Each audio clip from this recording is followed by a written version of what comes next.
All right. So just a few words on today's webinar and on the state of play. Maybe someone needs to mute themselves. Okay, now I don't hear anything anymore. Should be fine. So yeah, I just wanted to give you a few words and a few key numbers on today's webinar and on the state of play regarding plastic pollution and waste. So as we wrote in the webpage of the webinar, according to UNEP, humanity produces around 430 million tons of plastic every year. And as reported in the documentary called The Story of Plastic, which, by the way, I highly recommend to you. It's for free and it's available on YouTube, so I can share it with you later. So of all the plastic that has ever existed, more than half was produced in the last 15 years, and 91% has never been recycled. And of course, as you know, much of that ends up polluting land, sea, and air, and the effects on the climate, on ecosystems, on the economy, and on our health are devastating. So to address this issue, a new treaty is under discussion, and there are also several policy initiatives already in place in several countries all around the world. So the aim of this webinar is to give you an overview of the situation, to hear from where we are in these negotiations for a new treaty, and also to explore the legislation already in force in several countries, including the low and middle income countries. And we will be able to share NGO experiences on the development and the implementation of these initiatives. So to explore all these topics, we have with us today several experts. So first we will hear from Eric Kasongo from the Environmental Law Alliance Worldwide, who will present us the Global Plastic Laws Map. So I will share the link of the map with you, so you can explore while Eric gives the presentation. Then we will hear from Rico and Griffiths on the outcome of the third session of the so-called INC. Yeah, thank you. So it's the Intergovernmental Negotiating Committee to develop a plastic treaty. And we will hear finally from several of you. So Daru, Joseph, Leslie, and Andrea on the policies that are in place in Indonesia, Benin, Nigeria, and North Macedonia. Wait, maybe I will make sure that we don't have this background noise. Okay, should be better now.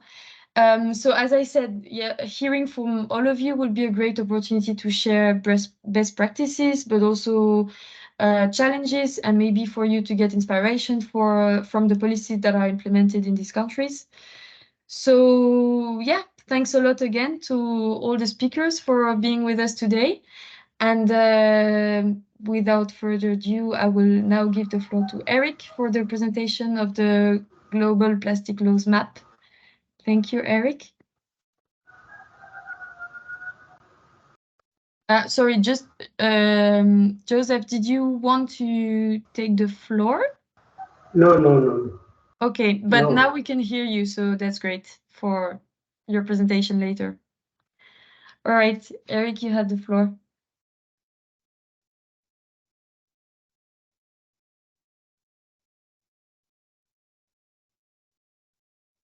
Eric, can you hear us? I think you're muted. We cannot hear you.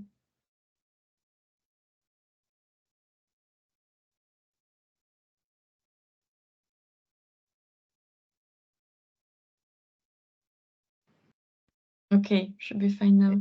Thanks. I'm looking for my...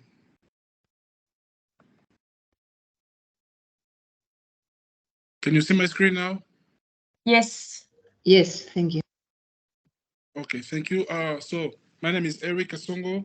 As you know already, I'm an attorney working for environmental law Alliance Worldwide, and sitting from Kinshasa, the Democratic Republic of Congo.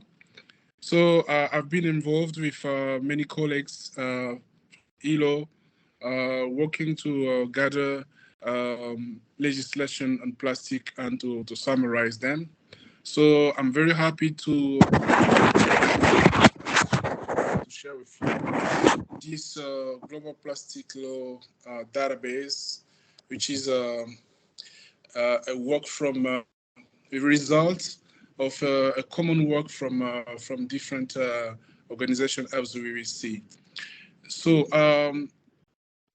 to get started, just say that the Global Plastic Law is an extensive database and resource library focused on plastic legislation that has been adopted around the world by countries through the 5 continents.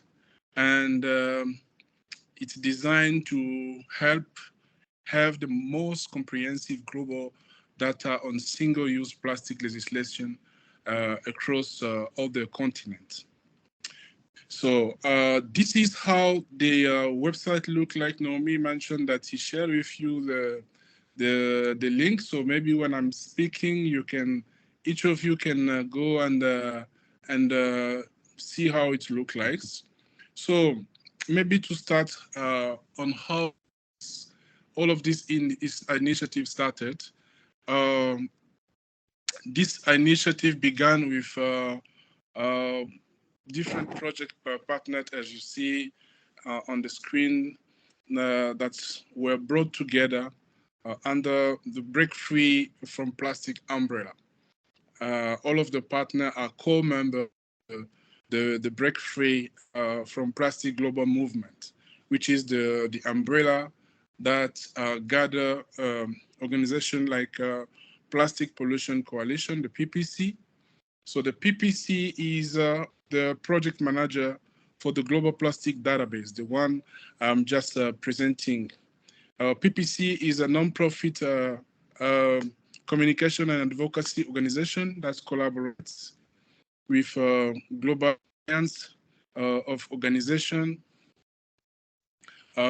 businesses, also individuals, to create a more just, equitable, and regenerative world free from plastic pollution and its toxic impact. So this is one of the main partners that worked to make this database possible. The other partner is the BFFP Europe, because just to make, to distinguish, we have the BFFP, which is a global movement, and you have organizations working under the BFFP movement. And among those organizations, you have BFFP Europe. And BFFP Europe monitor legislation relevant to plastic along its life cycle and works with policymakers in countries across Europe and at the European Union level to design and deliver a policy solution, for a future that is free from plastic pollution.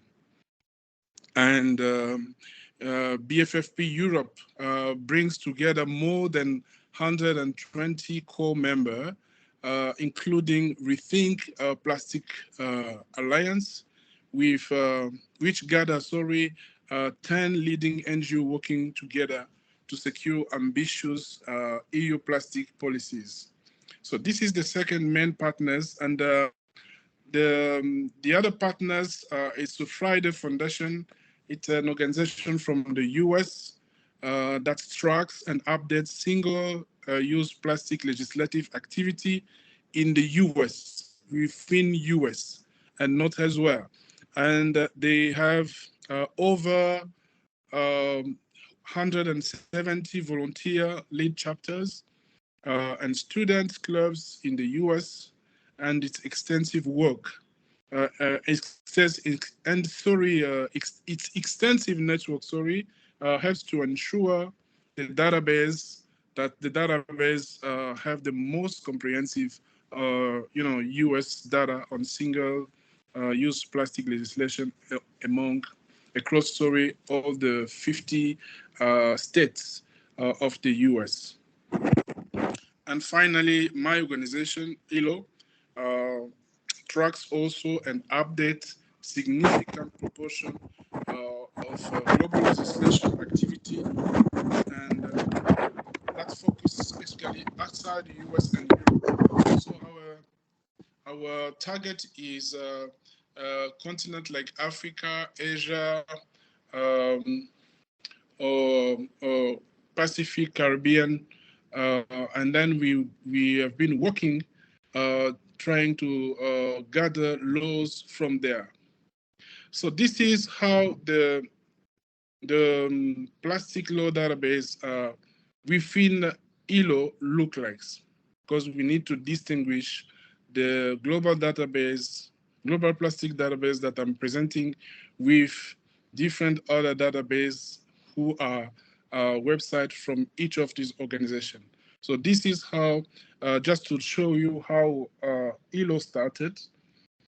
So ILO collaborates with lawyers from 80 countries who are doing this important work of strengthening and enforcing laws to protect communities and environment. And several years ago, we have noticed a growing number of lawyers asking for about the type of law adopted to reduce plastic pollution. And at that time, ILO started studying laws to learn about how countries are addressing the issue and how, and looking for innovative approaches when it comes to plastic legislation. So in doing so, ILO developed a site, which is the one you can see in the screen. These sets describe different types of law that we were able to find, with a focus primarily on laws from outside the US and Europe, as I said. And in studying this law, we had grown a collection of laws that was not accessible to anyone before, other than a few selected laws we included in a small library associated with our site.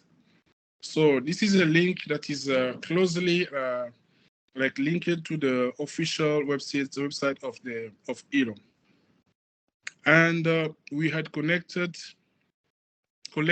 and studied more than 200 laws, which we wanted to make available. And then we were very happy to hear about, to learn about the projects led by the Plastic Pollution Coalition. And at that time, ILO staff started working closely with Plastic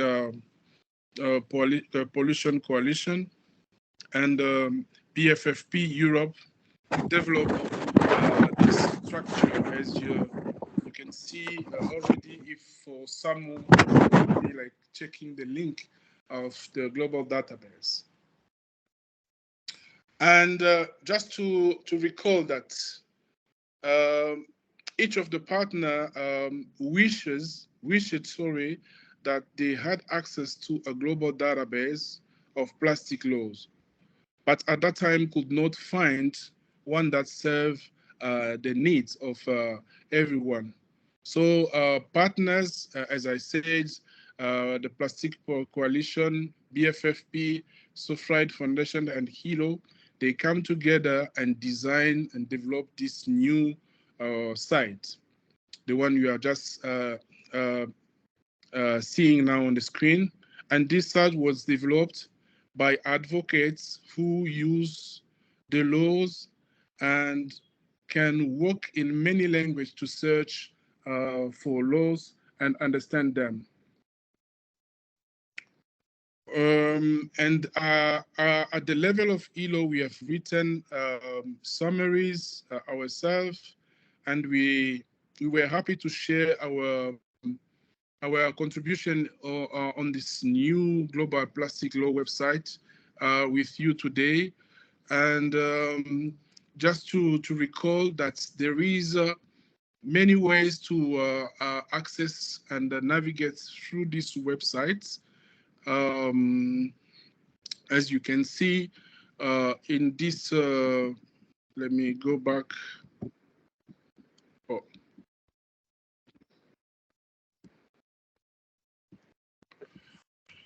I don't know if I have the wrong presentation.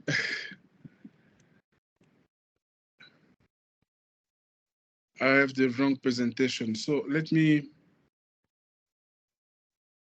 just go back a bit. Oh.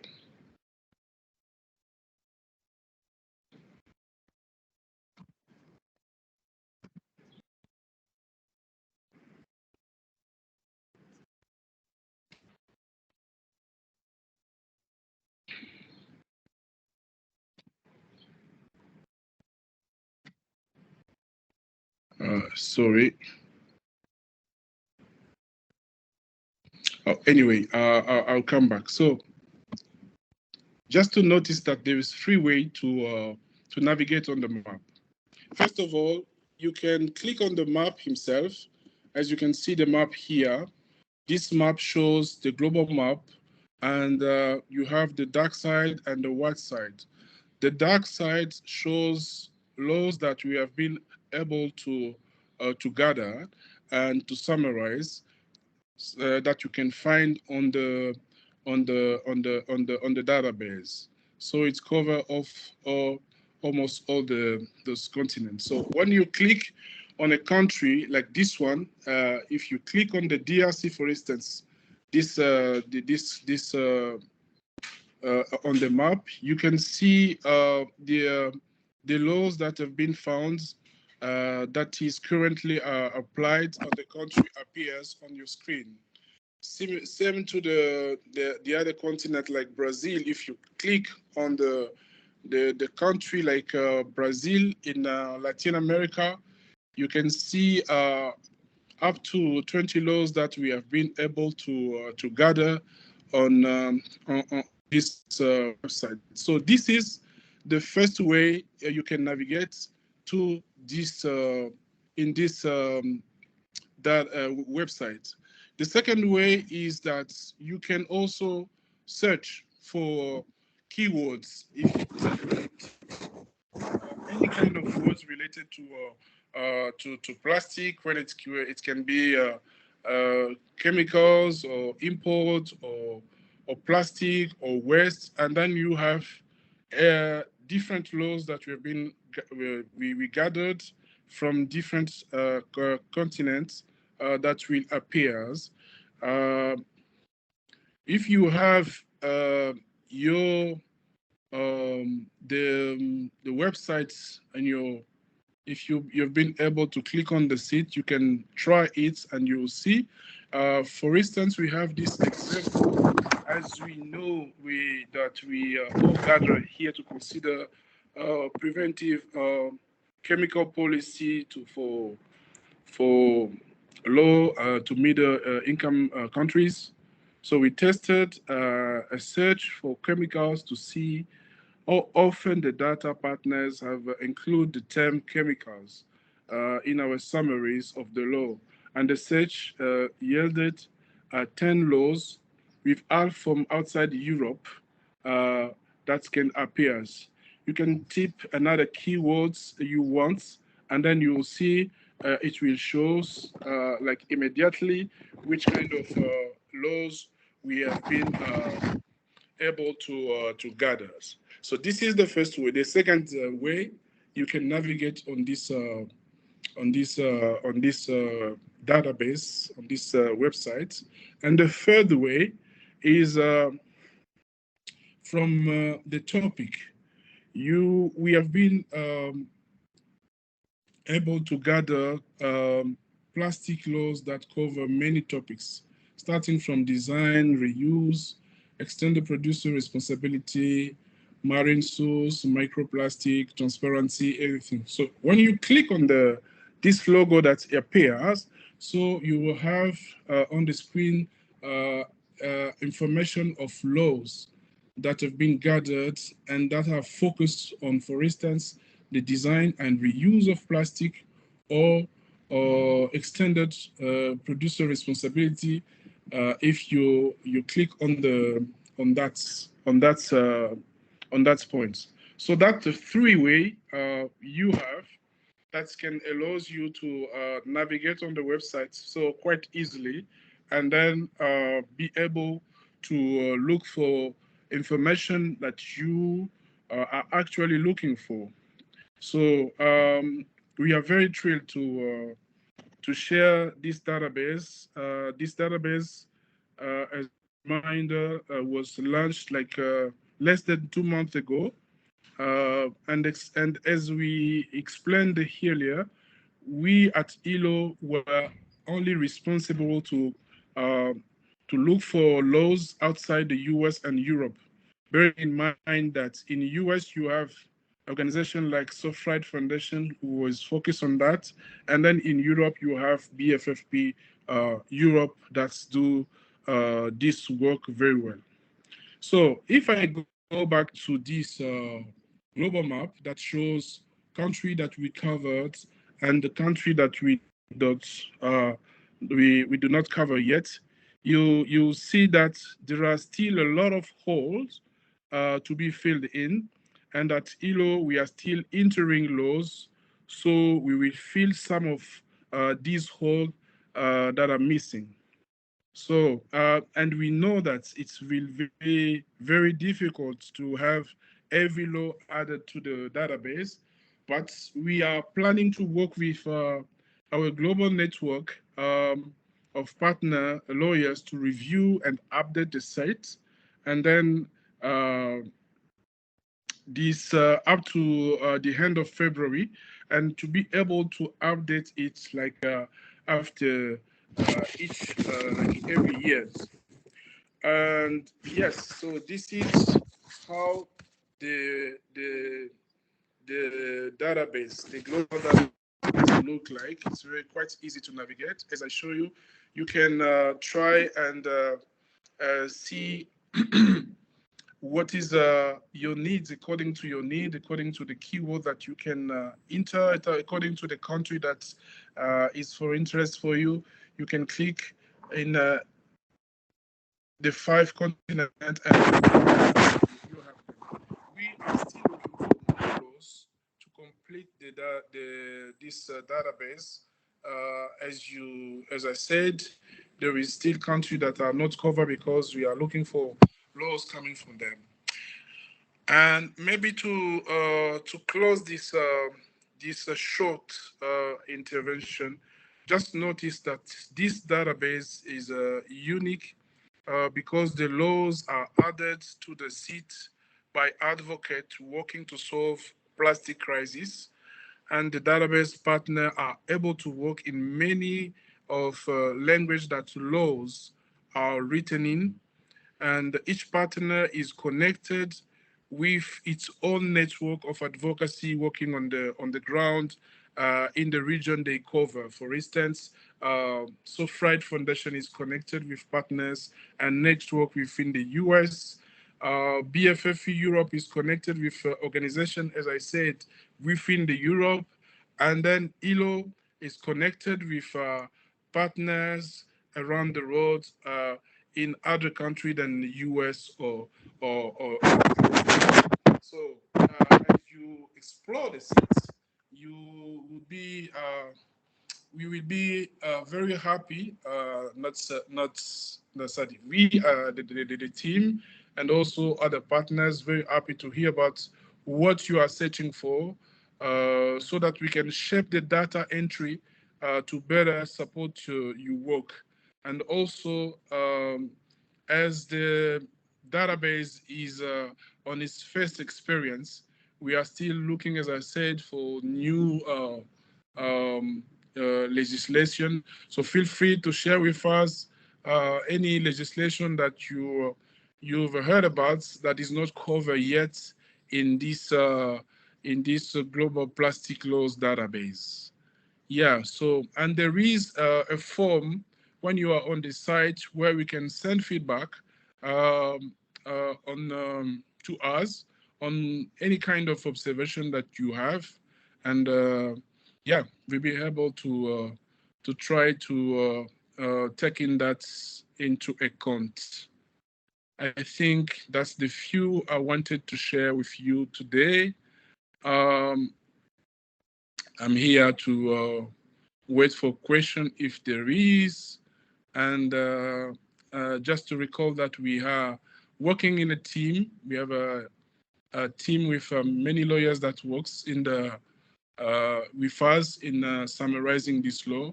So maybe some of those questions will be submitted to them also, and then I will send an email where you can also be in touch with us through that, and we'll be able to provide any sort of feedback on the question that you can have.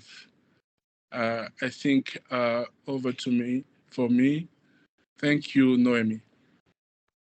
Thank you so much for this great presentation. It's quite impressive. I can imagine all the work behind to gather as many legislations as possible, and also it's very handy, the website. So yeah, well done for that. And also I must say I checked the website, but I hadn't noticed that we could sort by topic. So it's really huge work, and it's a great advocacy tool for all of us, I think. So Yeah. maybe before I open the floor, I really encourage all of you and all of us to spend some time on the website and to check on the map and to check, like, if maybe we see our country is still white and we are aware of one legislation that has passed recently in our country, maybe we can contribute to this map and yeah, contact Eric or Elo. I guess this could be one of our contribution to this great work. So thank you so much, really. So are there any questions for Eric? Yes, Rico, go ahead. Hi, Eric, and thank you very much for the presentation. And I echo Naomi's sentiments that this could be a really useful tool. I've been looking at the website in the background and playing around with it. And for my country, for South Africa, we have a plastic bag levy law that you have listed. We've had that law in South Africa for the past 20 years now, but we still don't have a reduction in plastic use. The money that's been collected for that plastics levy has been misused. The money isn't ring fenced. It generally goes to whatever kind of scheme government sets up. So the point I'm trying to make and the question I'm asking is, do you intend to go beyond just listing the laws, but to also try and do an analysis of the law so that we can understand where these plastic laws work well and where they have been implemented and where the policy outcome that is intended is the policy outcome that is reached? Because I think that is much more useful for countries so that we can understand not only where there are laws, but where the laws are good and where they have been implemented and the reasons why they were successful and what kind of policy outcomes were reached. That for us, I think is much more useful than just having a set of laws that we can search on a website. Thank you so much.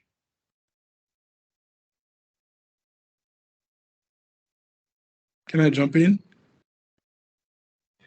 Yeah, thank you so much, Rico. This is a good point that you raise.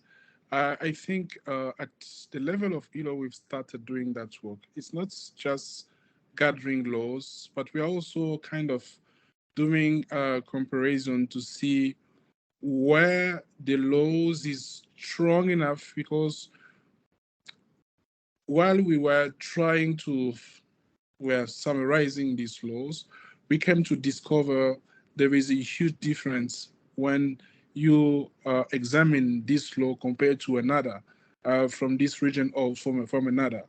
And we experienced that there are some laws who are strong, very detailed, with a lot of detail that other laws cover. For instance, I would just take the example of one of the laws that we've been able to examine in Africa.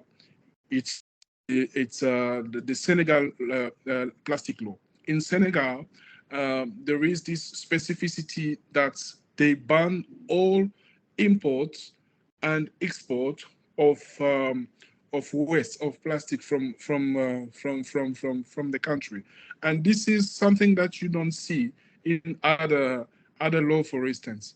And then in terms of enforcement, for instance, you have only in Africa a country like Kenya and Rwanda who are doing pretty well in terms of enforcement, and see this difference, and maybe you will not see it when looking for laws this comparison, but this is something that we are also trying to do, because the issue is to see how to help those who are dealing with the problem, not only in terms of enforcement of the law on the ground, but also in terms of strengthening policy in each country. Because you can have a legislation that is very weak, and then based on example and on experience, on good practices from other country, you may be at the beginning of an initiative, to change policy in your own country based on those good examples. Yeah, that was a very good point. I think we are working on it, and we even I think last year we had a very good this year we had a very good conversation with many lawyers working on the issue to show what is happening elsewhere in other countries, and ask them if what is happening as elsewhere look the same in their country, if they can see some weaknesses, how they can strengthen those weaknesses. Yeah, thank you, Rico, for this point. Thank you. So I was just thinking, given that we don't have so much time for the questions, maybe we can take Hemsing and Joseph questions, and then you reply to both of them. Would that be fine? Okay, great. So Hemsing, you have the floor. Okay, thank you very much, Noemi. Well, I believe my question is very much related to that of Rico, right? We too in Mauritius, we do have several laws on plastic, right? Starting before the plastic law, we had the law on PET bottles and all that, and we were doing some research, and we came out to learn from the Coca-Cola company that they are not happy because government has put a levy on each bottle, plastic bottle, be it liter, half liter, or whatever it is. But the money is never known where it goes, right? We all know that it goes to cover the deficitary budget of governments, but it never comes out to solve plastic problem, right? There is no solution so far. The same thing for plastic bags. And unfortunately, we are paying, people are paying, but nothing is happening, no result at all. Now, you mentioned, Eric, you mentioned about Rwanda and Kenya. Yeah, okay. Rwanda is very good. I take it as the Singapore of Africa, right, where law is observed and people are disciplined because there is strict law, right? And I'm very happy with that situation. But Kenya, when the law was there, it seemed to be very, very good. But we have just returned. Rico and myself, we were together in Nairobi for almost 2 weeks, and we just returned from Nairobi, and it's not that much of the dream which I had found to be really working out. So whether we strengthen the policy or not, if there is no I mean safeguard, if there is no stringent control, nothing happens, unfortunately. And all the levy, all the tax on plastic that goes, it becomes a one way of for governments to work out their budget, nothing more. Thank you very much. Thank you, Hemsing. So yeah, Joseph, you have the floor now. Thank you very much for the important presentation. I would like to know the role that your organization is playing to help European Union Commission to regulate PVC in plastic, because many NGOs, civil society are fighting to push European Union Commission to regulate. What was your role? Okay, question two. In developing countries, we have a regulation to address plastic waste, but they are not efficient because there is not a regional regulation. We need a regional regulation because if in my country there are regulations, and in the country bordering my country, we cannot the regulation of my country will not be respected. That is a very double issue to address, and we must address it together. What can you do? What can your organization do to help us? Thank you. All right, so you have two challenging questions on implementation. I'm just adding, Eva asked in the chat how to deal with the greenwashing in plastics. So you have three very challenging questions now.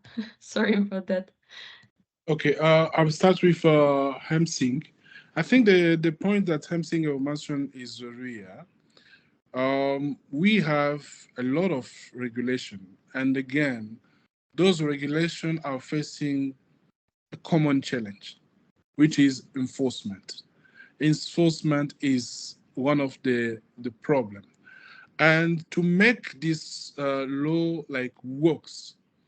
That's why I said in the beginning that we are working with lawyers, because lawyers working on the plastic pollution are the one who may make this work. Because when we go through those legislation, you see that there is penalty that are provided, like when different actors are acting in a way that they are not respecting the laws.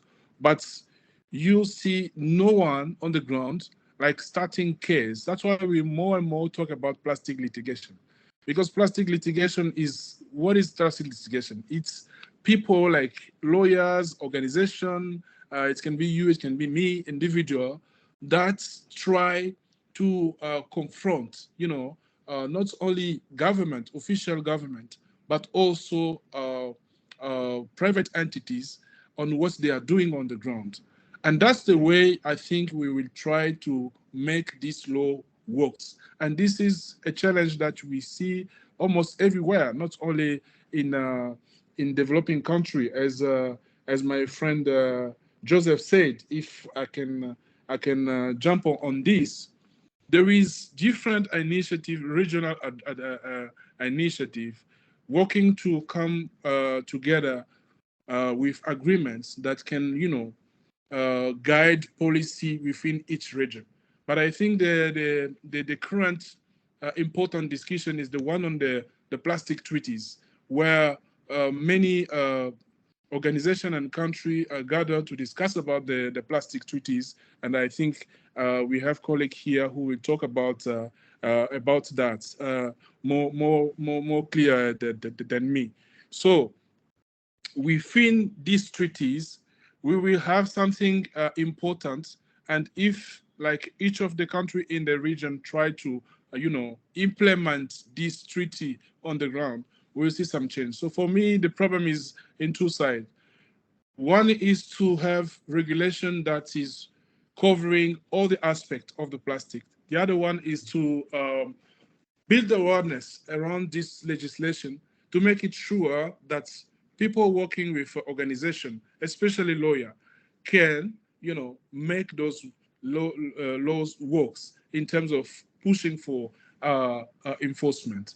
And for the role of our organization in the EU, I think I mentioned the work that BFFEP Europe is doing in pushing behind for EU policy, to be adapted on the plastic pollution crisis. I think there are many things that organization like BFFP is doing, but also many other organizations working under the umbrella of BFFP Europe. They are doing a lot of job on pushing official of EU to do things well.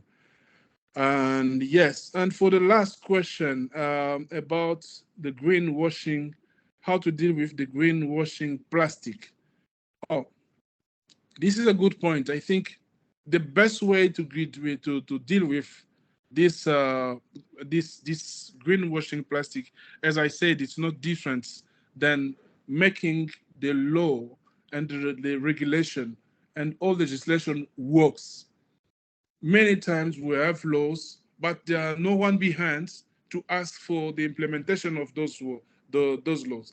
It can be similar to each of the continents, and right now we have a lot of organization like trying to litigate using plastic regulation on the ground.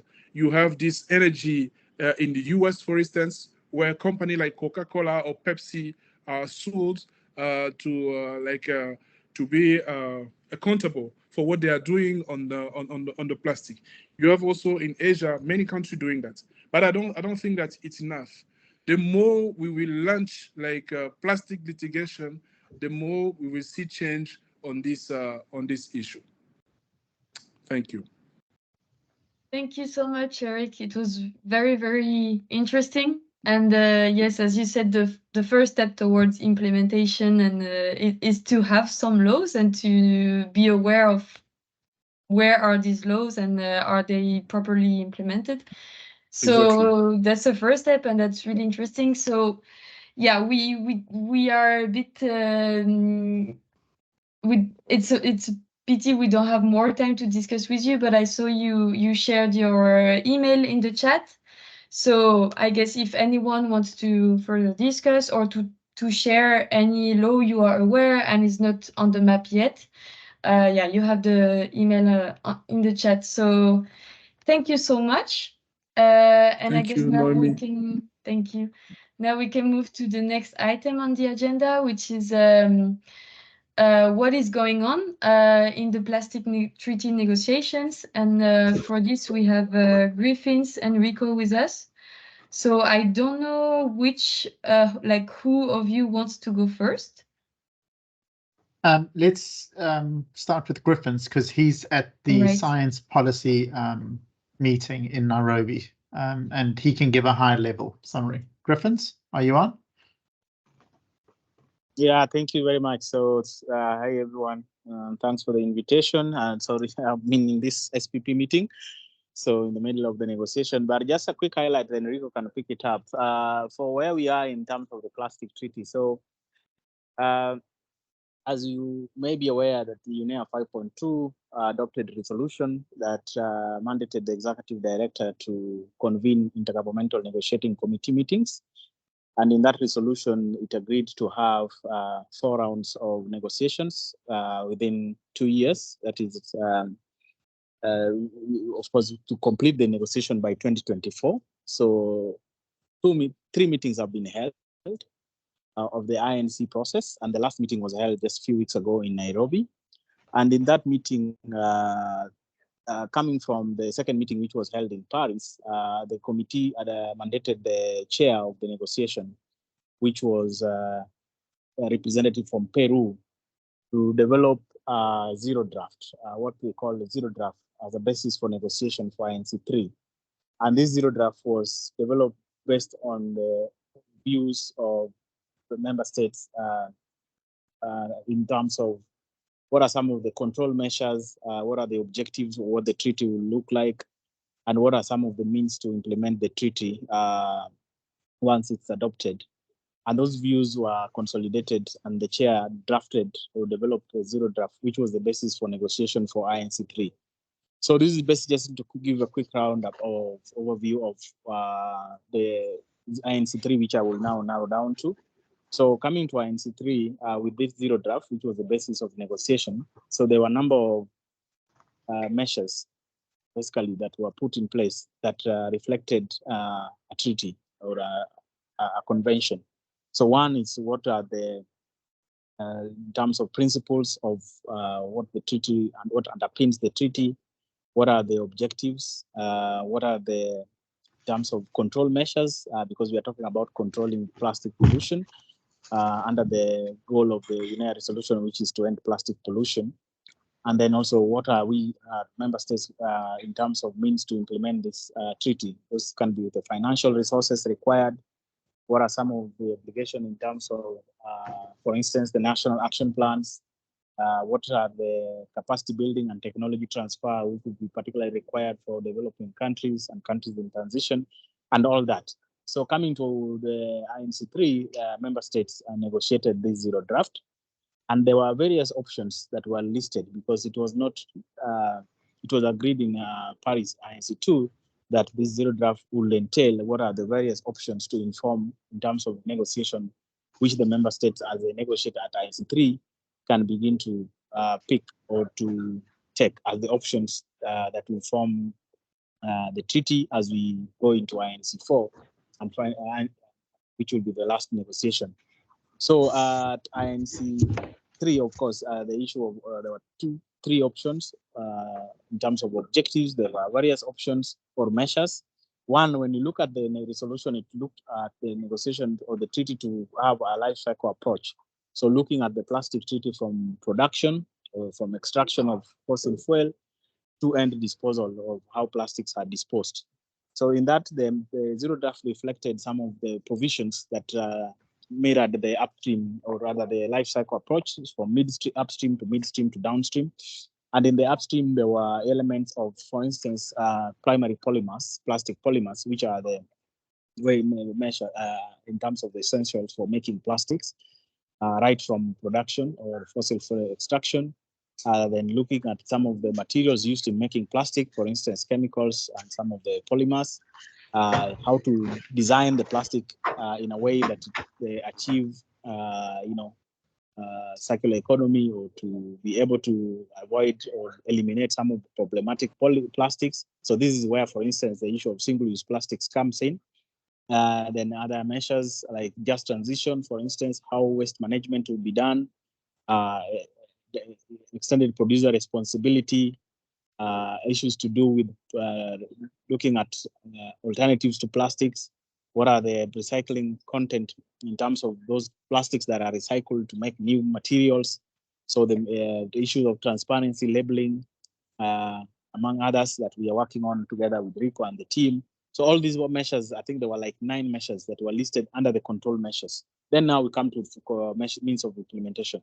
So there was a lot of, which Rico maybe will delve into, in the negotiations, countries that are way clear that they want to protect the economic interest, or maybe because they have the interest as they produce some of these polymers that are used in making plastics. And there are those countries that are looking at it in terms of the impact of plastic in terms of health and the environment. So they are very more ambitious in terms of controlling plastic production or ending plastic production to achieve ending plastic pollution. And then also there is countries that are very cautious in terms of what are the means of implementation, particularly financial resources. Do we need to have a dedicated standalone trust fund or financing mechanism apart from the existing financing arrangements for environmental treaties like GEF and others? Others are talking about, one, we need to have some kind of global extended producer responsibility, whereby those countries or those big country, private companies that are producing these polymers needs to be taxed, so that that money can be used in making it available to countries to put in place measures to address plastic pollution, what they called pollution fee, global pollution fee on these polymer producing countries or companies. So those are main areas of contention. And so in the INC3, the main outcome is that during the discussion of the zero draft, these two antagonistic views resulted in revising this zero draft to include different additional reflection from different member states. So some of those countries that do not want the issue of polymers or upstream mainly want to look at this as a waste management treaty, proposed, for instance, the deletion of reference to primary polymers, among others, and also the chemicals in plastics and others. Others were basically of the view that we did not need to have a dedicated financial mechanism, but use existing financing resources. And so we cannot be able to have a dedicated funding, mainly from donor countries and all that. So that is an overview of what happened at INC3. So we'll be able to have a revised zero draft, which will be uploaded by this, prepared by the Secretariat of the INC by 31st of December. And then there was proposal for some intersessional work. And because of these antagonistic views, there was no common agreement or consensus to advance the work intersessionally between INC3 and INC4, simply because there are countries that do not want to have any reference to primary polymers. And there are those countries that wanted to have some work on these elements, particularly defining what are the global reduction targets that can be used to measure the progress of the convention once it is adopted, and how we are measuring the reduction of plastic pollution, particularly from production side, but also some of the elimination of the harmful chemicals that are used in plastics. What are some of the measures when it comes to transparency? What are some of the measures in terms of extended producer responsibility? And others felt like there's need for coming up, for instance, reuse refill systems to change the paradigm in terms of how we are currently consuming or using plastics at the moment. So this is basically how in summary, what the treaty or the INCP, how it happens. Over to you, Rico, for further reflection. Griffins. Thanks, Griffins. You've pretty much said it all, which is fantastic. It means I have much less to say. So what I'll do is I'll give you some insights about, you know, the things that I thought were good and the things that I thought were really bad. So what was really good is that there's a massive representation by civil society, and civil society is organized really well. Generally, there are civil society groups that are following chemicals. There are civil society groups that are following ocean and marine litter and the harmful practices associated with that.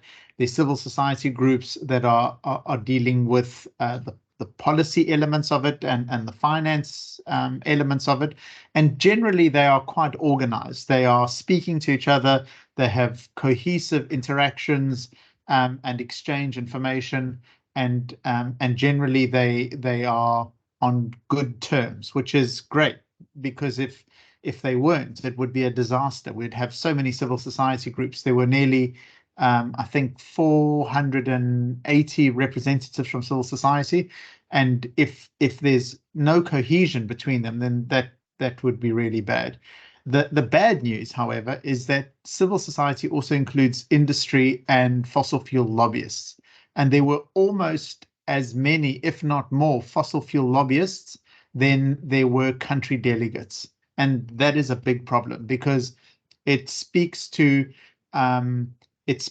what they want from the treaty, which is they want it to be a waste management treaty. They don't want it to be an upstream fossil fuel reduction plastic limit a plastic limiting treaty. And that's the kind of treaty that we need. If you remember, Naomi in her introduction said that there's something like over 400 million tons of plastics that are manufactured each year and put on the global market each year. This is almost projected to double by 2050 if it's left unchecked. And of that, very, very little gets recycled. In fact, since the beginning of plastic, over 9 billion tons of plastic have been manufactured, and less than 10% has ever been recycled. And plastic is everywhere. It's in the air that we breathe. It's in the deepest part of the ocean. It's in animal tissues. It's in our tissues. It's in our lungs. It's in our fetuses. So there are plastics everywhere. The progress that's been made in the treaty is that there's a recognition that plastics are fossil fuels and chemicals. 99% of plastic is made up of fossil fuels and chemicals. And before civil society began to drill home that message, plastics were not considered in that way. They were not thought about in that way. And another kind of disappointing outcome is that even though chemicals and substances of concern are recognized that are routinely added to plastics, approximately 13,000 chemicals are routinely added to plastics. Many of those, the majority of which have never been tested for human health and environmental impact. A third of them, over 3,500, are known and recognized to be substances of very high concern.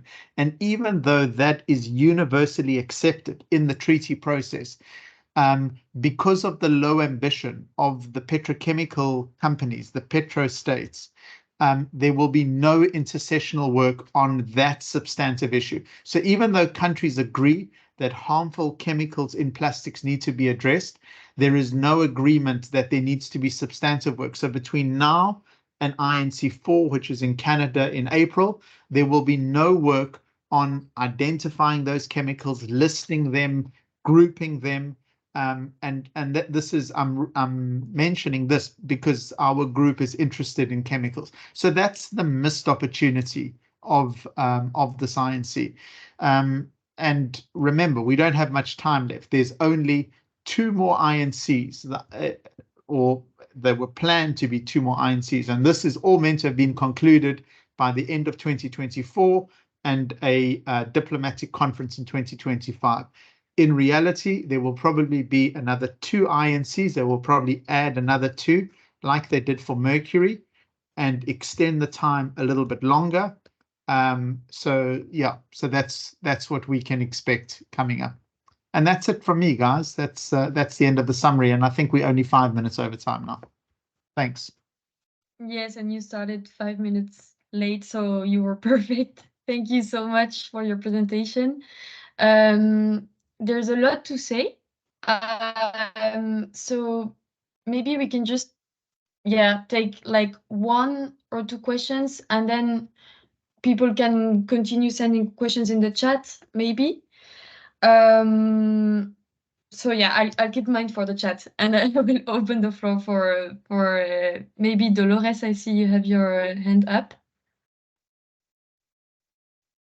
Yes, thank you very much, Griffins and Rico, for the update. I wanted to ask you about this last issue about the chemicals of concern and plastics. So, well, it's really disappointing that there's no work on this until the next INC, but I understand there's still possibility to work on this later, or is it completely lost at this stage? No, I think it's our responsibility to keep the issue alive and to progress the issue. So even though the INC as a whole, as a collective, have no mandate to do intersessional work, I think it's incumbent on us to keep that intersessional work and that process going. So with our regions, so me in the African region, you in the EU, others in other jurisdictions should continue to be engaging with our delegates on the issue to say, how have you progressed this issue?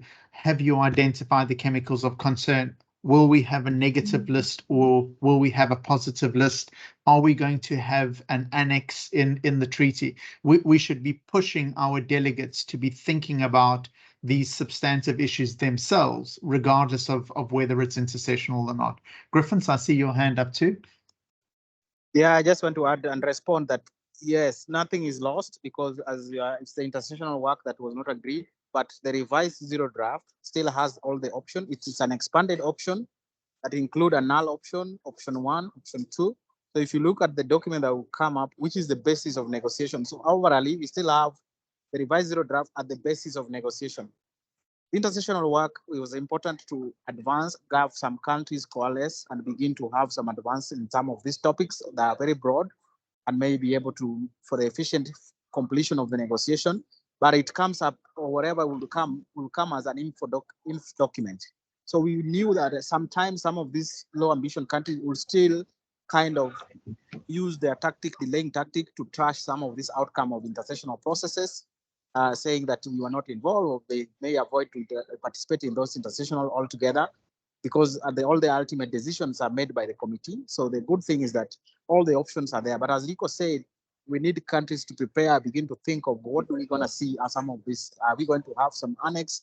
If they have a very clear thinking, particularly the high ambition coalition among other nations like the regions like Africa and all that, is very beneficial because they go to the negotiation well prepared to counter some of these tactics that the low ambition countries have. But we do have the zero draft, the revised zero draft as the basis of negotiation, irrespective of the outcome of the intersessional process. Thank you.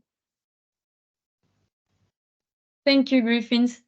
Enrico, that's okay. So there's still hope maybe for us to push for chemicals to be considered in these negotiations. Hemsing, I'm so sorry. We are quite late on the schedule, so maybe you can share your question in the chat if that's fine for you. And we can all then access to the chat and take time to read the questions. And I guess all of you also have the contact of Rico and Griffiths in case you have any questions. Although I understood Griffiths is quite busy at the time, and I know Rico is usually always busy.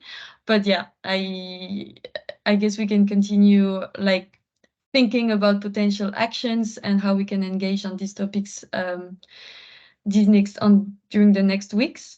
So yeah, sorry for cutting the discussion now, and thank you so much for your input. It's very interesting. So now maybe we can move to the next item, which is experiences from the ground. Griffiths, I see you have your hand up. I don't know if it's a legacy hand or I guess yes. Okay, so we have with us Daru, Joseph, and Leslie will join a bit later, and Andrea couldn't join us today, but she shared a video, so I will show you the video at the end of the webinar. So who wants to go first? Joseph or Daru? Any of you? Hello. Can I go later? Second maybe. Okay, Daru, can I go later? Yeah, I guess that's fine because I know Joseph is ready.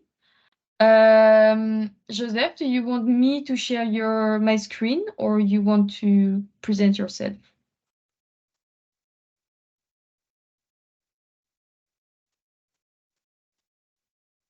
Don't know if there's an issue. Joseph, can you hear us?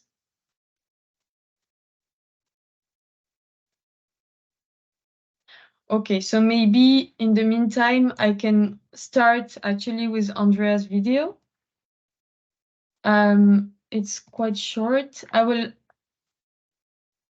try to make sure you hear and see my screen, but please let me know if that's not the case. Okay. Okay. You can show my. So you want me to share your presentation, right? Yeah. Okay, so if you don't mind, since I'm sharing my screen already, we will first show Andrea's video. It's like 5 minutes, and then we go to your presentation. Thank you. So can you just confirm that you see my screen? Any of you? Ah, yeah. Thank you, Dolo. All right. And that you can hear something. Undeniable. Our limited recycling. Yes, we can hear a bit very Okay. low, but yes. Yeah, unfortunately, I don't think I can put it louder. Maybe, Joseph, if you mute yourself to make sure we don't have background noise. Thank you. All right.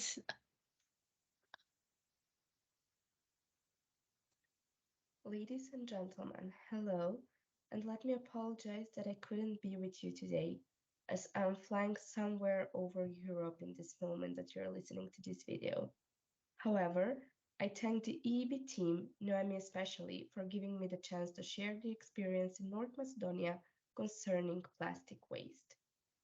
Our country grapples with a serious problem when it comes to managing plastic waste.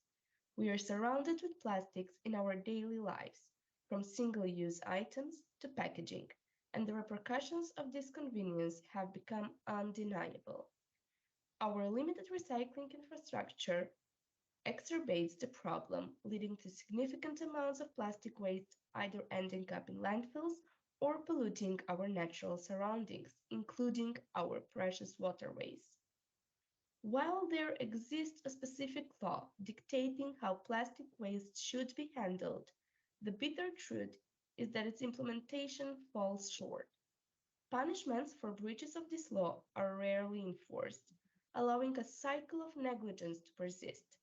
However, there have been encouraging steps taken in recent years by both the government, NGOs, and citizens to combat this crisis head-on.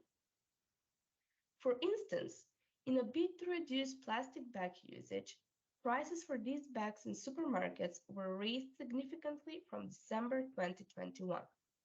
All funds collected from these sales go directly into an eco fund managed by the Ministry of Environment, amounting to an impressive €235,000 in just 1 year.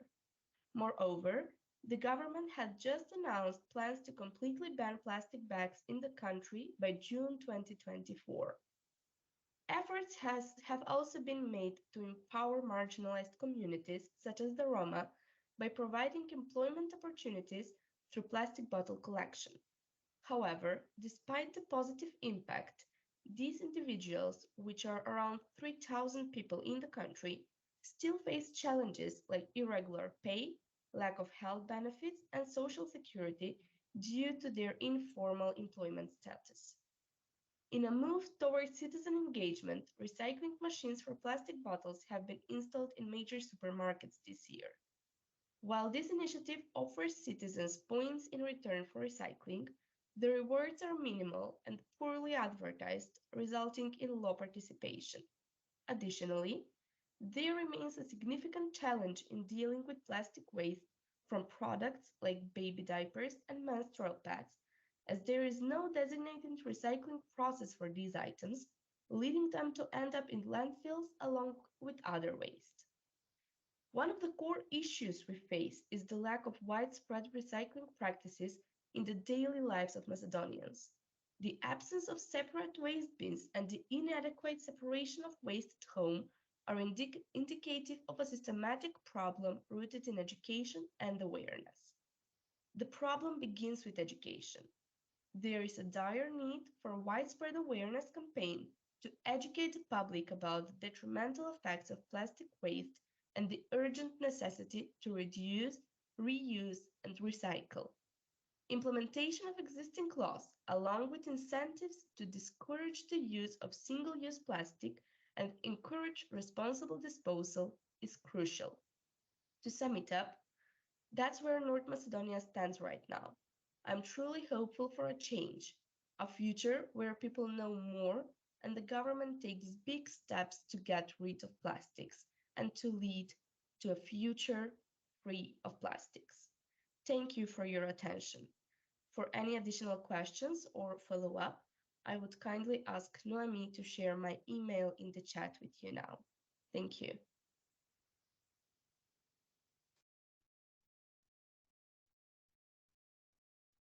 Great. So as you can see, there are some encouraging steps in North Macedonia, but still a lot to do.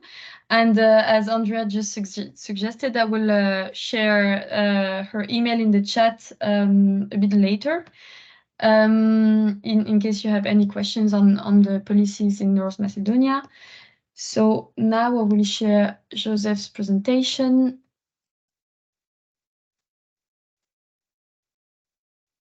Sorry. Not.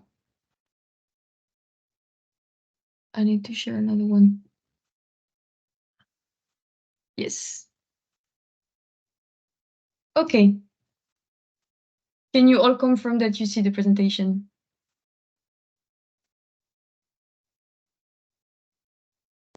Yes. Yes. Great. Okay, so Joseph, you have the floor. Thank you very much. Plastic issue is a global issue. NGO capacity building project, webinar 10, plastic pollution and waste. What policies are in place in least middle and income countries? Slide. In Benin, we have the following.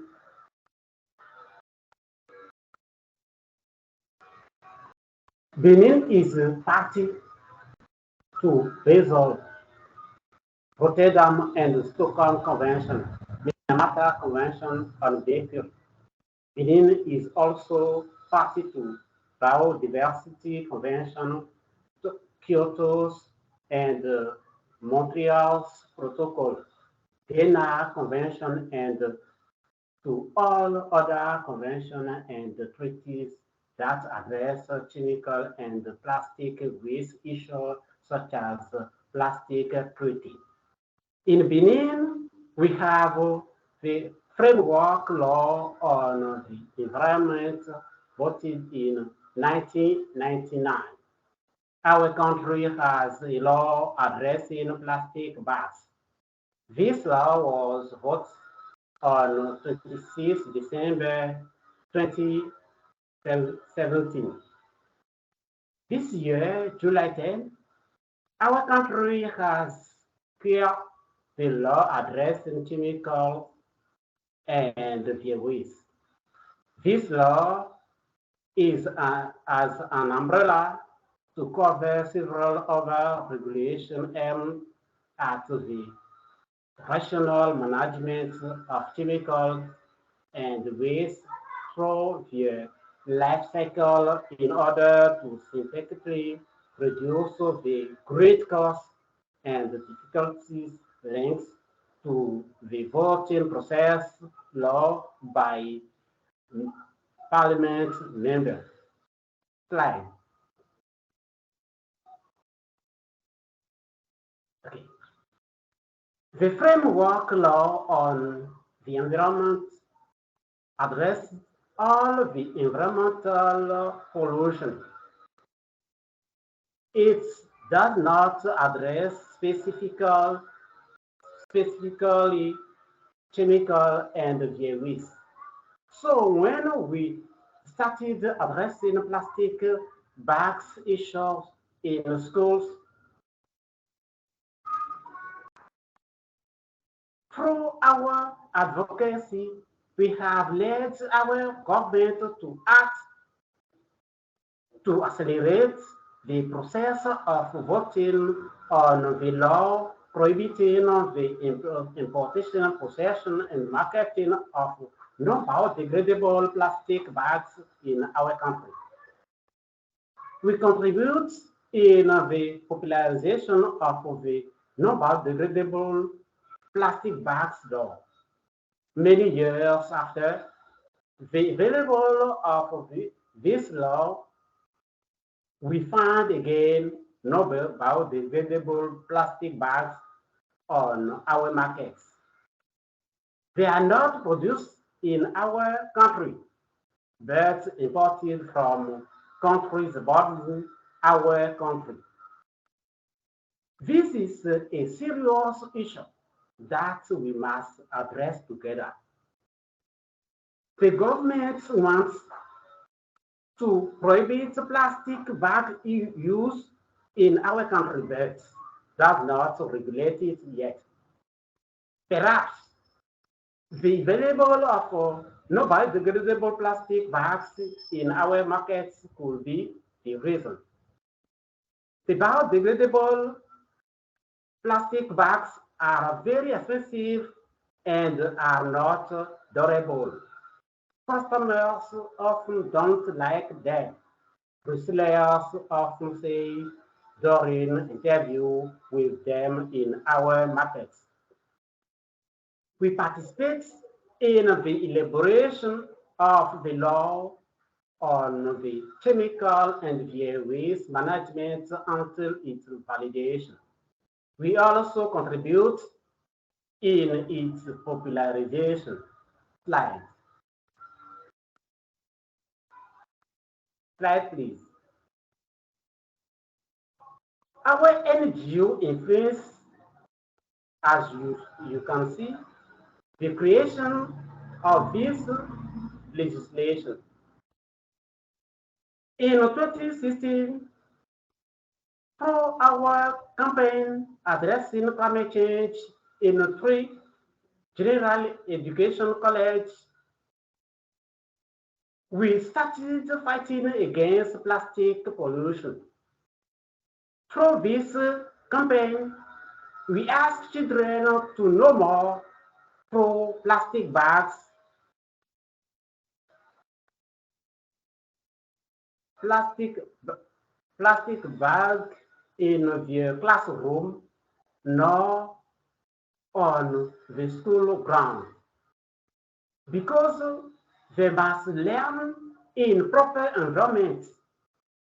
We took this opportunity to inform them that there are chemicals contained in plastic that destroy the ozone layer, such as fluorinated and brominated compounds. You can see here.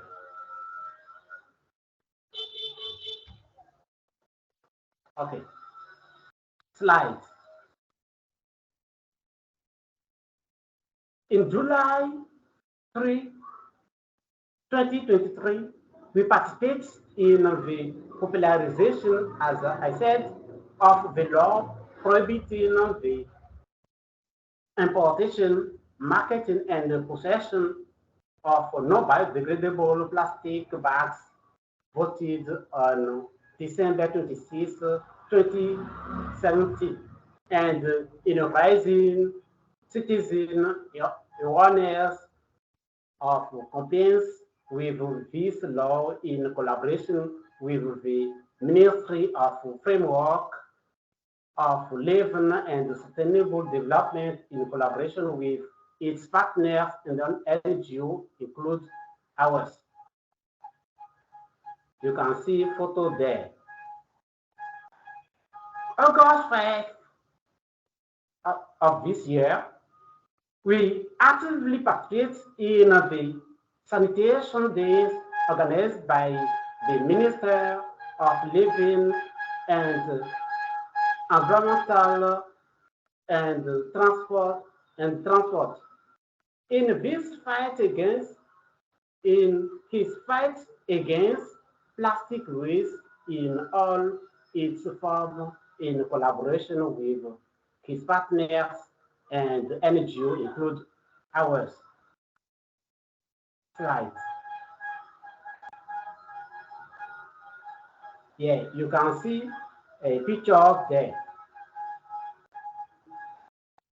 In 2019, we asked our government to regulate marine litter and plastic waste, and the government is already discussing how to achieve that. But we need financial means and sample of regulation to achieve that. In 2020, after the launch of government's household waste collection projects, we notice that waste is collected only once a week or twice a month. This increased the trouble of citizens as large piles of garbage were found in front of almost every house. In view of this, we have asked the government to increase the number of visits by household waste collectors to protect the citizen health and our environment.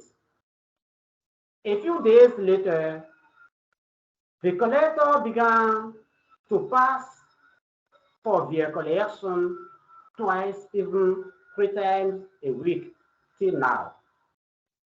Slide. Slide, please. Learned lessons. Issue addressing in collaboration with the specific partner leads to achievement of the goals. Our advice is to work together with various partners and specific partners for achievement of goals. It can take many times, but it will be achieved. Slide, please. We have in Benin a national research and innovation system that is National Fund for Scientific Research and Technological Innovation. A national agricultural research system that is an interinstitutional mechanism for consultation and pooling of resources in the field of agricultural research. The support for scientific research and innovation that creates a new dynamic in the research and the innovation sector with a view to making it a lever for socio-economic development. In our national university, we have many laboratories, biomathematics and forest estimation laboratory of analysis and research, region, space, and development. With regard to research alliance, the government has put in place a system of cooperation between institutions so that when a link is entered for a specific research, the orientation to the structure concerned is provided immediately.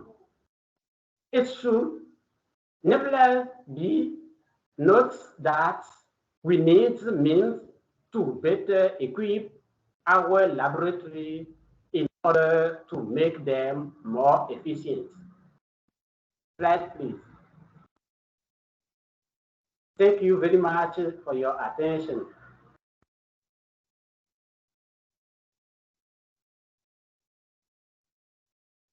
Thank you, Joseph, for your presentation. So maybe we can open the floor now for 2-3 questions if there are any. We still have to hear from Leslie and Daro, but yeah, I think if there are any questions, maybe we can take them now or later in the chat.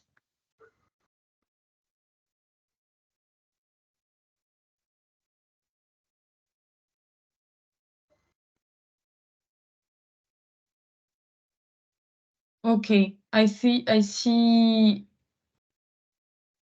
there aren't questions yet. I see Daru is in the train. So maybe, yeah, if you have any questions, don't hesitate to share them in the chat. We received a comment from Mangaram who said, thank you for your presentation, Joseph. So yeah, feel free to send your question in the chat, and maybe now we can give the floor to Daru, if that's fine for you, Daru. Great. Yeah, okay. Can you hear me? Yes, we can hear you well. Yes. So sorry, I'm in the train, so maybe there's a bit disturbance from the sound or from the signal. And I cannot send my PowerPoint because the internet is not stable. So I hope you don't mind if I use the camera to show my PowerPoint from here. Can you see it? Yes, we can see it Yes, well, thank you. and anyway, I will put it in our Google Drive folder later if people want to have a second look. I already sent, but it's not yet there yet. I try over and over and it's not succeed. So I think we Okay. can do this way. Yeah. All right, So- but we can see it well. Sorry. So go ahead. Okay. So I will share about the situation of plastic pollution in Indonesia, especially the impact of the plastic waste leakage, plastic and paper waste trade, and dirty recycling in Indonesia. So I represent Ecoton, member of IPEN also. And our organization is established in 2000. Our mission is to promote environmental justice for present and future generation. And actually, because of our name, ecological observation and wetlands conservation. So our main focus actually in the wetland resource management. We do research, education, and advocacy towards the environmental justice. In our program in plastic, we have several projects. Yeah, first is microplastic and endocrine disrupting chemicals research.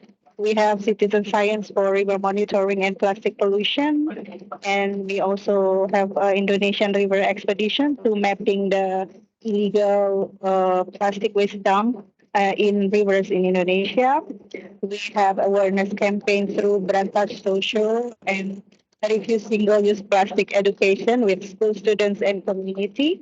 And because Indonesia has special problem with diaper, we also have program with diaper evacuation and sachet campaign. And in the policy, we promote government to implement and to enforce the ban single-use plastic and decentralized waste management system. As we know that Indonesia is coastal country, so 70% of plastic pollution polluting the ocean comes from our land-based sources, and Indonesia is second largest contributor to plastic waste in the world ocean. If you come to Indonesia, in many beaches, you can see that's almost hard to find beach clean.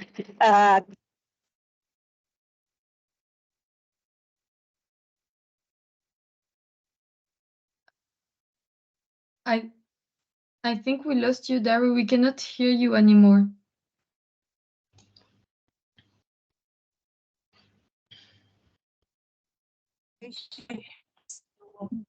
Now, so what we do? Okay, now we can Now we hear you. hear you. Sorry, I have a phone call coming. Yes.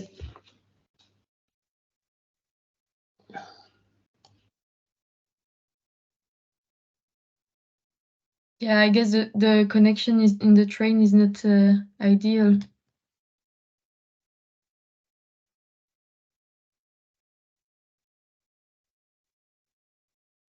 Let's see if Daru manages to get some internet connection.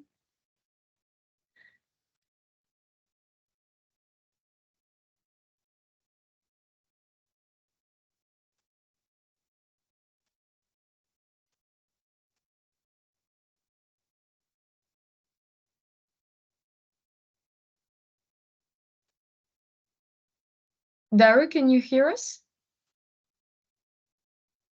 Not sure.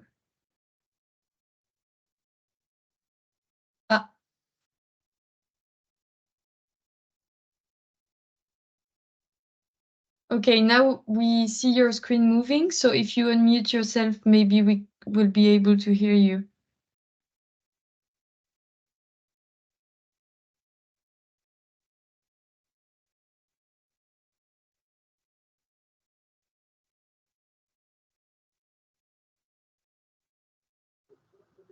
Please, Noemi. Yes. Could she present the the presentation? We will also show the screen. If we Yeah. see that, But if the she yeah, can but present without present show the screen. yeah, but I think Daru has been trying to send me her presentation, but since she's in the train, the presentation isn't the email isn't working, so I don't have the presentation. That's why I cannot share it. Look, I would like to propose that she present her presentation without showing the Yeah, maybe it's a screen. solution indeed. Maybe Daru, if it's too tricky for you to have your camera on, you can just maybe continue without the camera, then maybe we will hear you better.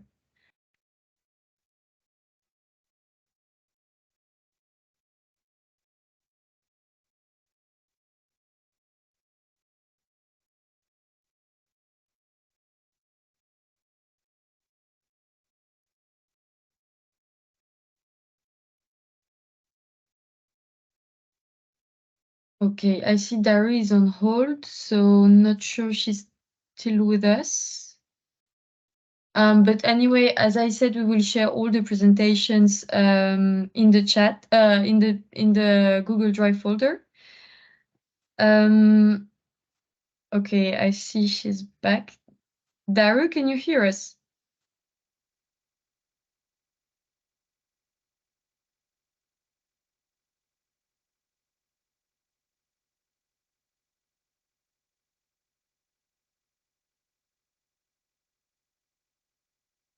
Okay, then maybe we can have a small Q&A session because I don't think Leslie is here yet.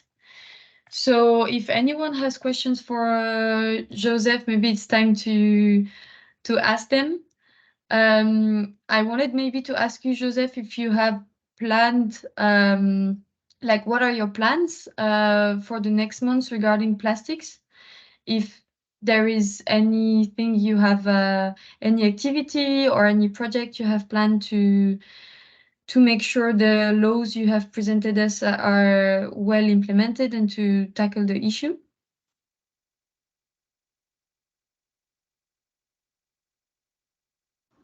Please, I don't not hear you very well. I don't understand.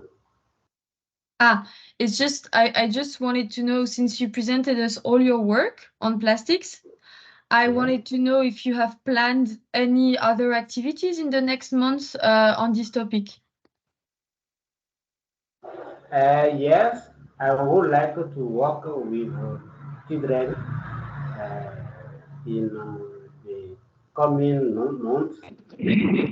I'm waiting for the agreement of government before. When the government agree to that, I will start.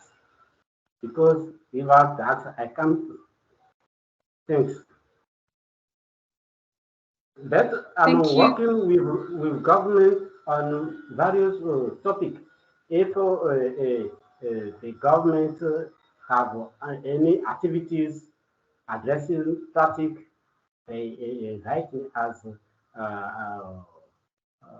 we have experience in the topic, they invite us to their activities.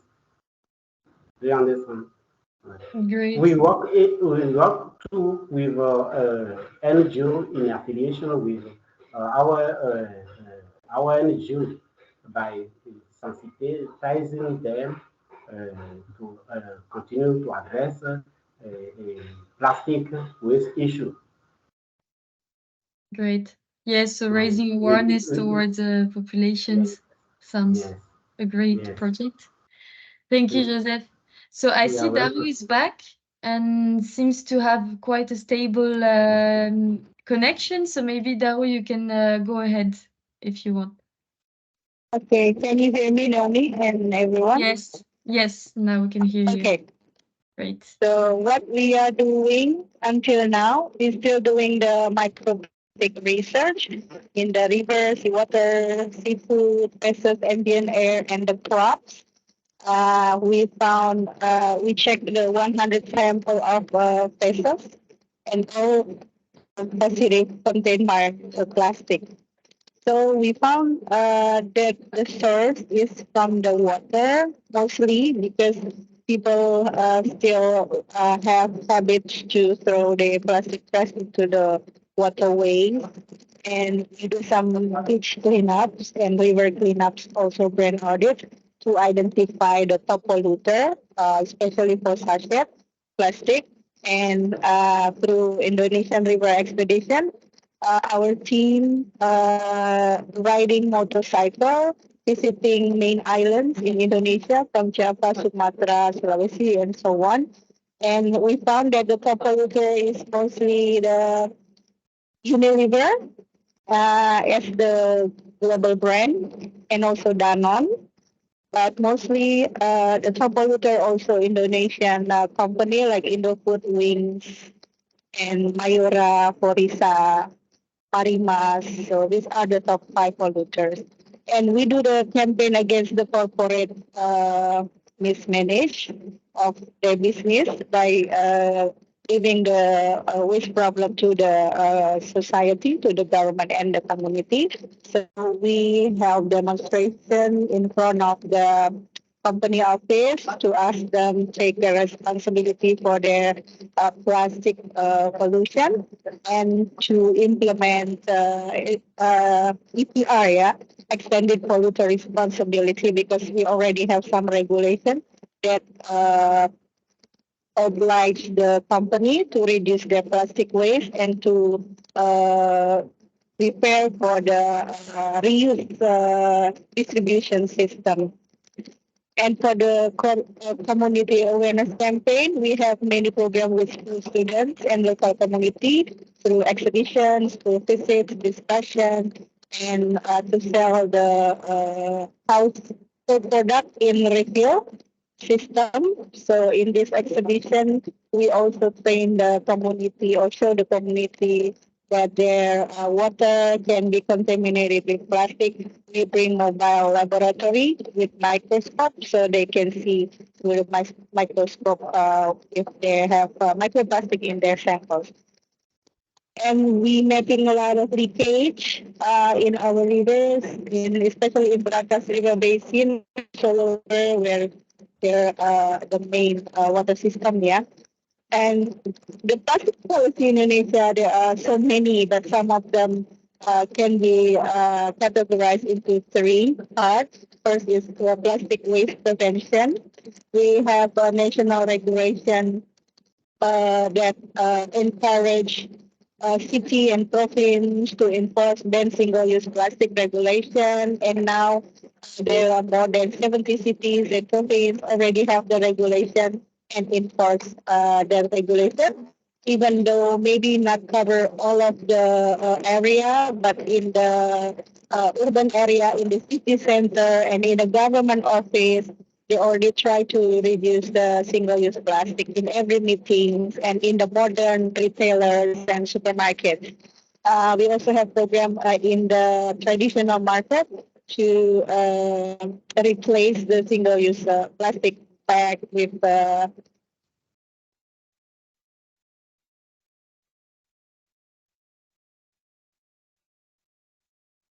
Hey, Daru, I think we lost you again. At least we can see your screen, but we cannot hear you anymore. Okay, now you're back. slide, yeah. Now you're back. Okay.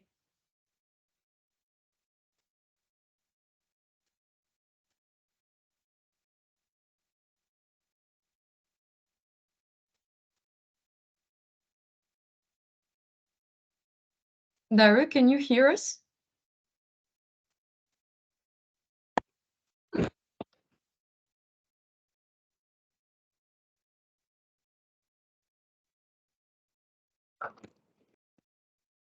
Yeah, we also have regulation in the waste trade. Yeah, now Indonesia has more strength, a stronger policy in managing the importing waste.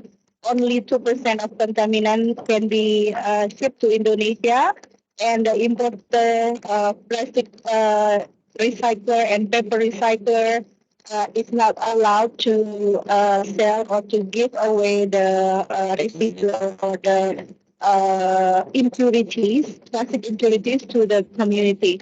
So now all of the imported waste is managed inside the paper mills or the plastic recycling industry.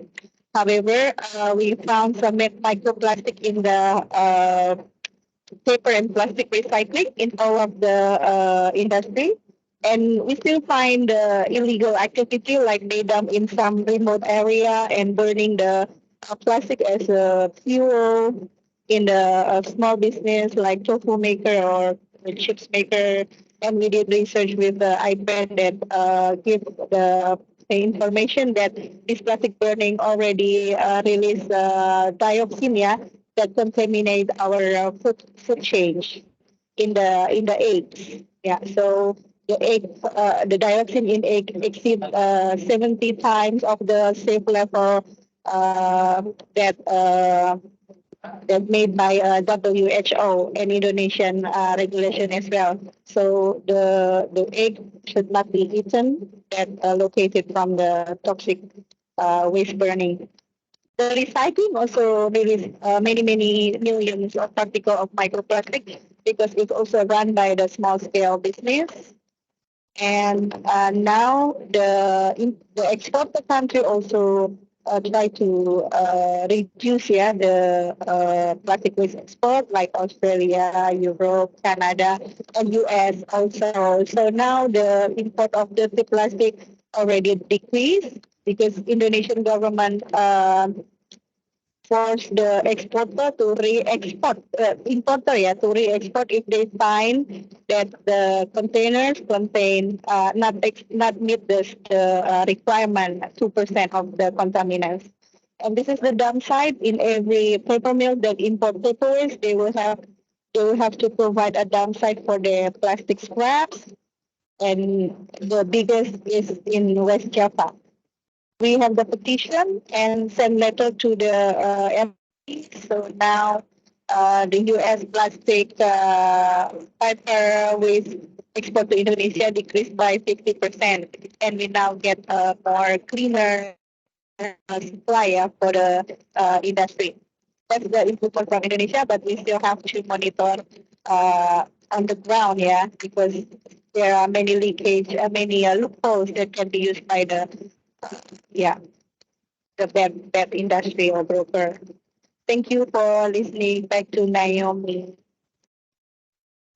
Thank you, Daru. You made it, although you were not in the ideal conditions. So thank you so much. I think we had the chance at least to see everything you're doing, from production to waste to brand audits and also policy work. So congrats for all this work, really.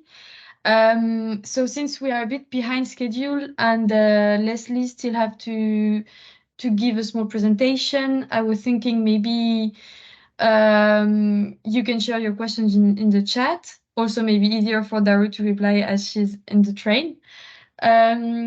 So Leslie, if you're here, maybe I can share your presentation, and please try to be fast because we have like 10 minutes more or less, and it would be nice if people can still ask questions. So Leslie, are you with us?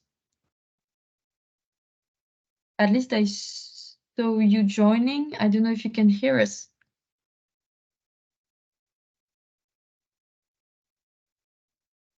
Sorry, thank you, Naomi. Can you hear me? Yes, I can hear you, and I can share your presentation if you want. Please do, please do, please do. I just talk to it quickly. Great. Okay, if you can all see my presentation, Leslie, you can go ahead. Okay, thank you so much. I want to say Good afternoon from here, from Nigeria. I'm sorry I haven't been able to join you earlier because I have a clash of activities. But quickly, I would just want to go into my presentation on the experience sharing on plastic pollution and waste policies. I'm giving our experience in Nigeria. Yeah, next slide quickly. Yeah, the purpose of the presentation basically, as also mentioned, is to give an overview of the plastic pollution and the waste policy situation, as well as to explore the legislation already in force and share our experience on the development and implementation of these initiatives. Next slide. I would, because of the time available, I think a number of us are familiar with STRADEV Nigeria, but just to say, STRADEV is a non-governmental organization based in Lagos. I held research and development advocacy and action organization. We just seek to be the voice of environmental development in Africa, particularly Nigeria, and we've been active in the sector of chemicals and the waste cluster.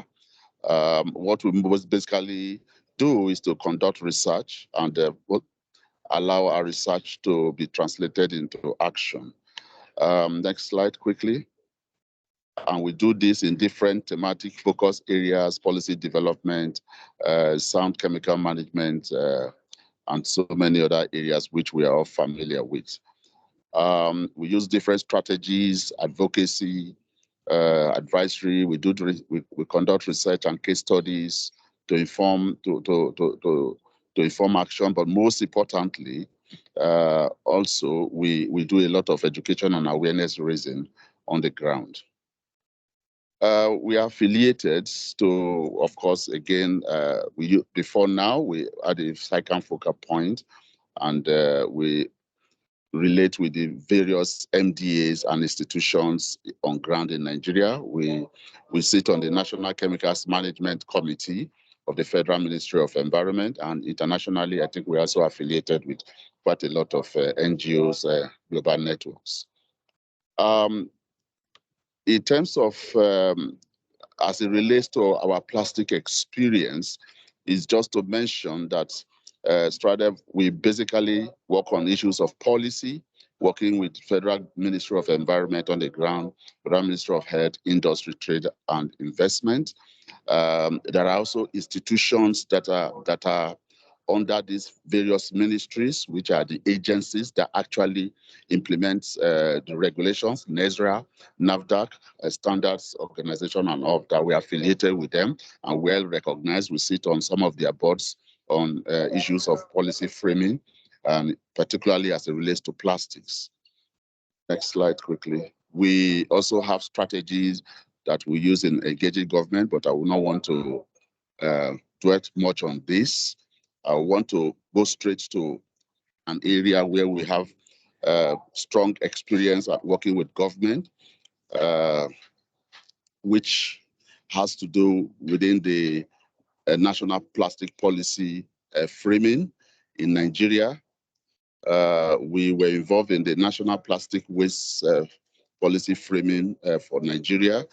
And from there, we conducted a lot of advocacy programs on the targeted advocacy on national policy on plastic waste and the transposition of the Basel Convention amendment in Nigeria.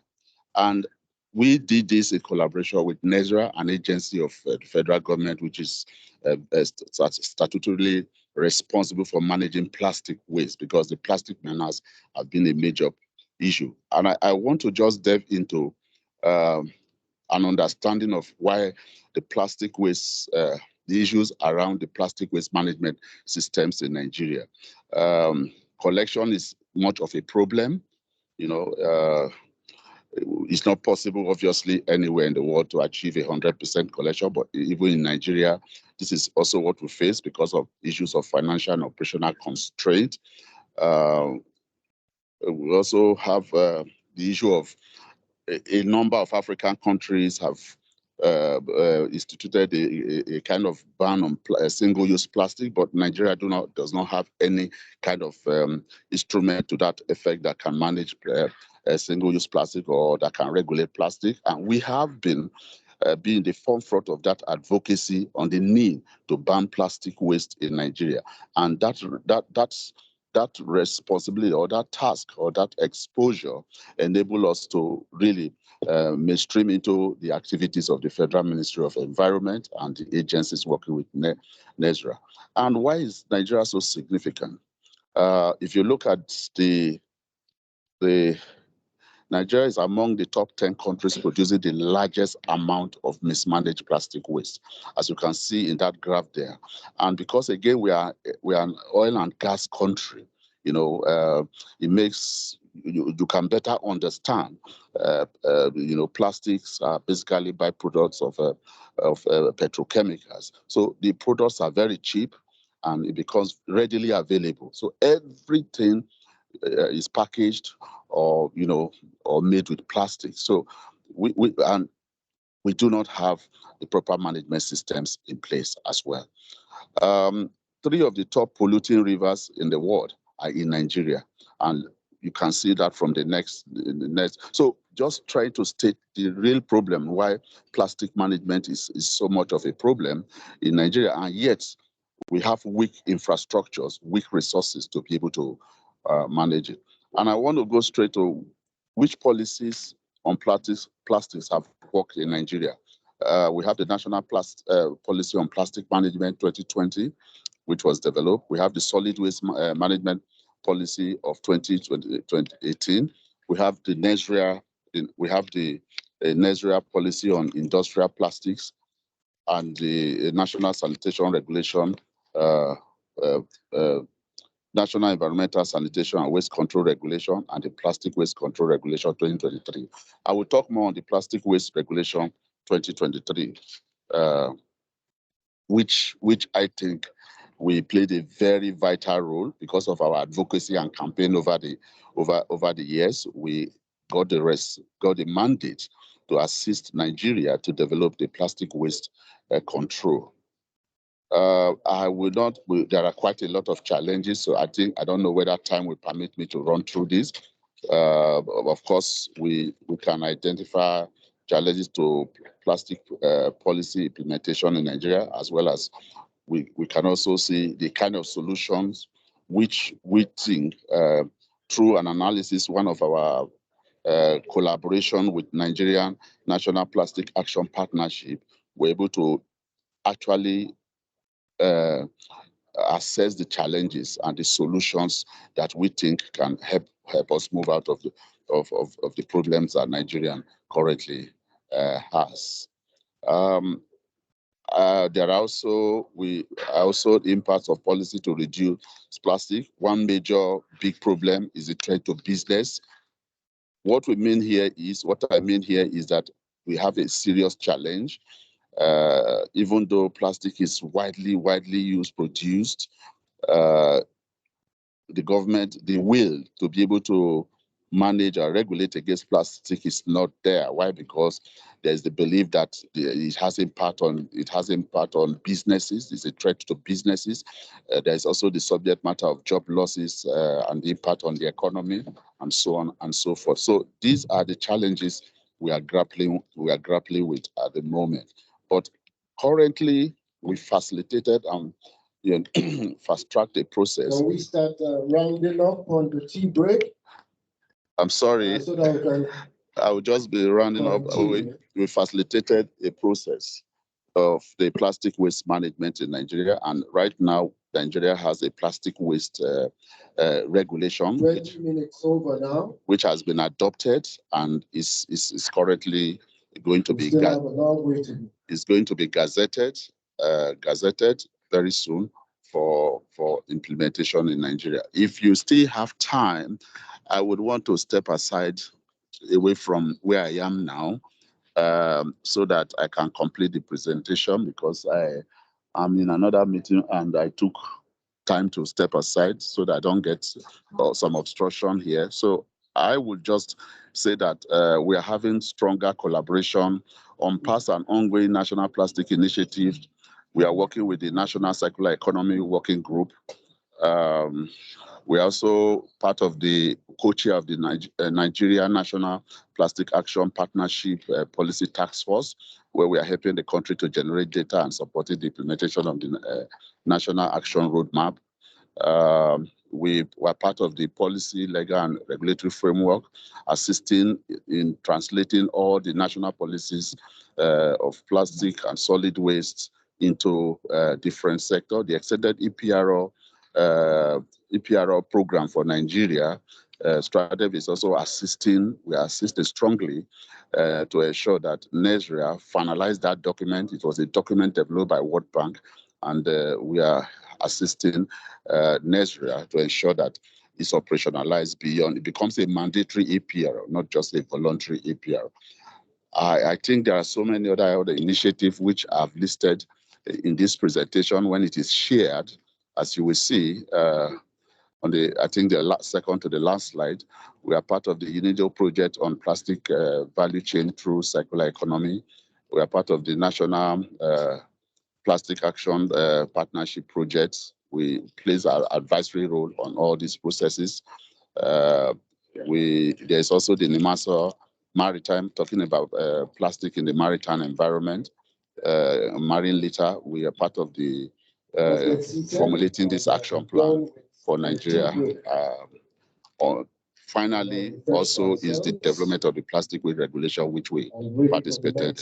I want to thank you for your attention on this presentation, and apologies that is clashing with another very important national meeting, which I am also co-hosting in Nigeria.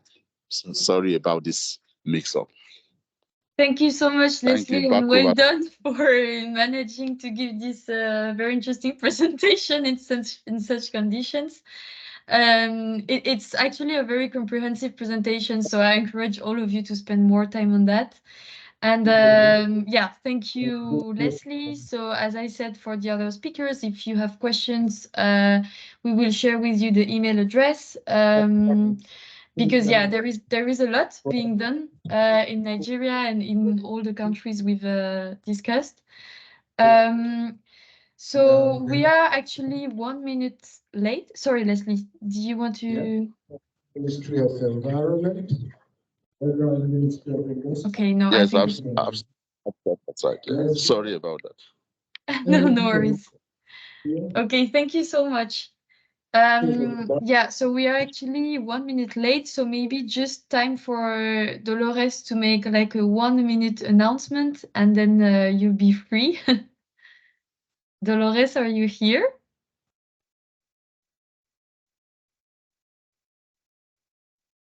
Not sure.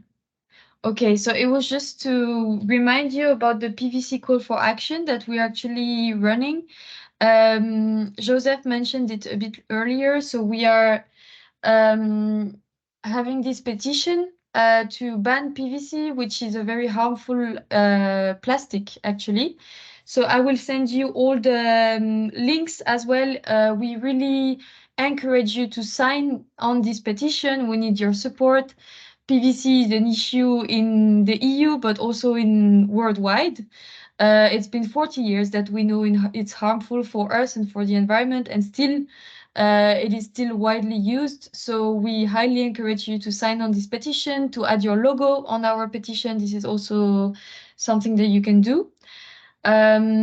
So yeah, just thank you to everyone for these very insightful presentations. We will share everything. And thanks to all the participants as well. And see you next Wednesday for the last workshop of the year with Eva and Beatrice as well. And yeah, have a nice afternoon or morning or evening, depending on where you are. See you all. Have a nice day. Thank you. Thank you.